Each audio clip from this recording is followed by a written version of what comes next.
ಎಲ್ಲರಿಗೂ ನಮಸ್ಕಾರ. D yes let's do ಚಾನಲ್ಗೆ ಸ್ವಾಗತ. ಈ ದಿನ ಬ್ರೆಡ್ ಟೋಸ್ಟ್ ಮಾಡ್ಕೊಳ್ಳೋದು ಹೇಗೆ ಅಂತ ನೋಡ್ಕೊಳ್ಳೋಣ. ತುಂಬ ರುಚಿಯಾಗಿರುತ್ತದೆ ಬ್ರೆಡ್ ಆಮ್ಲೆಟ್ ರೆಸಿಪಿ. ಫಸ್ಟ್ ಈಗ ಒಂದು ಬೌಲಿಗೆ ನಾವು 3 ಎಗ್ನ ಸೇರಿಸ್ಕೊಂಡು ಮಿಕ್ಸ್ ಮಾಡ್ಕೊಂಡಿದ್ದೀವಿ.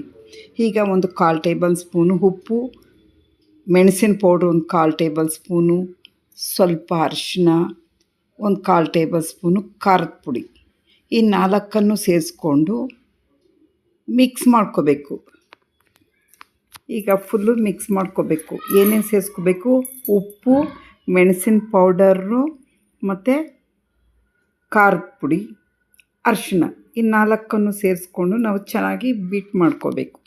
ಈಗ ನಂತರ ಒಂದು ಚಿಕ್ಕ ಸೈಜು ಈರುಳ್ಳಿನ ಸೇರಿಸ್ಕೋಬೇಕು. ಸಣ್ಣಗೆ ಹೆಚ್ಕೊಂಡಿರೋದನ್ನು ಸೇರಿಸ್ಕೋಬೇಕು. ಒಂದು ಹಸಿಮೆಣ್ಸಿನ್ಕಾಯಿನ ಕಟ್ ಮಾಡಿರೋದು ಸೇರಿಸ್ಕೋಬೇಕು. ನಂತರ ಸ್ವಲ್ಪ ಕೊತ್ತಂಬರಿ, ಈ 3 ಸೇರಿಸ್ಕೊಂಡು ನಾವು ಚೆನ್ನಾಗಿ ಮಿಕ್ಸ್ ಮಾಡ್ಕೋಬೇಕು. ಈಗ ಮಿಕ್ಸ್ ಆಗಿದೆ, ಚೆನ್ನಾಗಿ ಮಿಕ್ಸ್ ಮಾಡಿ ಇಟ್ಕೊಂಡಿದ್ದೀವಿ. ನೆಕ್ಸ್ಟು ಬ್ರೆಡ್ ಪೀಸ್ನ ತೊಗೊಂಡು ನಾವು ಬಟರು ಅಥವಾ ತುಪ್ಪ ಯಾವುದಾದ್ರೂ ಸರಿ ನೀಟಾಗಿ ಅಪ್ಲೈ ಮಾಡ್ಕೋಬೇಕು. ಬ್ರೆಡ್ಗೆ ಅಪ್ಲೈ ಮಾಡ್ಕೋಬೇಕು. ತುಪ್ಪ ಅಥವಾ ಬಟರು ಅಪ್ಲೈ ಮಾಡಿಕೊಂಡು ಇವಾಗ 2 ಸೈಡೂ ನಾವು ಬ್ರೆಡ್ನ ಟೋಸ್ಟ್ ಮಾಡ್ಕೋಬೇಕು. ಪ್ಯಾನ್ ಮೇಲೆ ಹಾಕ್ಕೊಂಡು ಸೇರಿಸ್ಕೊಂಡು 2 ಕಡೆನೂ ಬ್ರೆಡ್ ಟೋಸ್ಟ್ ಮಾಡ್ಕೋಬೇಕು. ಬ್ರೆಡ್ ಪೀಸ್ನ ಸೇರಿಸ್ಕೊಂಡು ಟೋಸ್ಟ್ ಮಾಡ್ಕೋಬೇಕು. ಈಗ ಮೇಲೂ ಸಹ ಅಪ್ಲೈ ಮಾಡ್ತಾಯಿದ್ದೀನಿ. ಈಗ 2 ಕಡೆನೂ ನಾವು ಟೋಸ್ಟ್ ಮಾಡ್ಕೋಬೇಕು.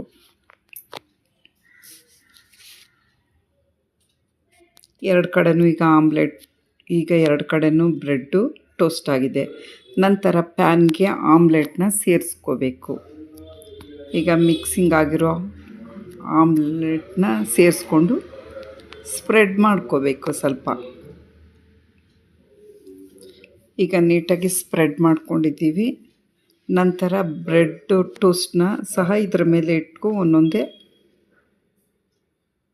ಸೇರಿಸ್ಕೋಬೇಕು. ಈಗ ರೌಂಡಾಗಿ ಸ್ಪ್ರೆಡ್ ಮಾಡ್ಕೊಂಡಿದ್ದೀವಿ. ನಂತರ 2 ಬ್ರೆಡ್ ಟೋಸ್ಟ್ನು ಸಹ 2 ಕಡೆನೂ ತಿರುಗಿಸ್ಕೊಂಡು 2 ಕಡೆನೂ ನಾವು ತಿರುಗಿಸಿ ಇಟ್ಕೋಬೇಕು. ಈಗ ಉಲ್ಟಾನು ಸಹ ಸೇರಿಸ್ಕೋಬೇಕು. ಇವಾಗ 2 ಕಡೆನೂ ನಾವು ಟೋಸ್ಟ್ ಮಾಡ್ಕೋಬೇಕು. ಈಗ 2 ಕಡೆನೂ ಟೋಸ್ಟ್ ಆಗಿದೆ. ಈಗ ಫೋಲ್ಡ್ ಮಾಡ್ಕೊಳ್ಳೋಣ.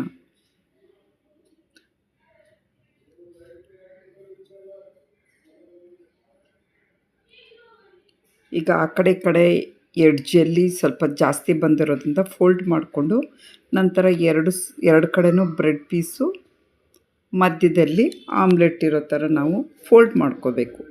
ಈಗ ಬ್ರೆಡ್ಡು ಆಮ್ಲೆಟ್ ರೆಡಿಯಾಗಿದೆ. ಸೂಪರಾಗಿರುತ್ತೆ ಫ್ರೆಂಡ್ಸ್. ನೀವು ಮನೇಲೇ ಒಂದು ಸಲ ಟ್ರೈ ಮಾಡಿ ಹೇಗೆ ಅಂತ ಕಾಮೆಂಟಲ್ಲಿ ತಿಳಿಸಿ. Thank you for watching.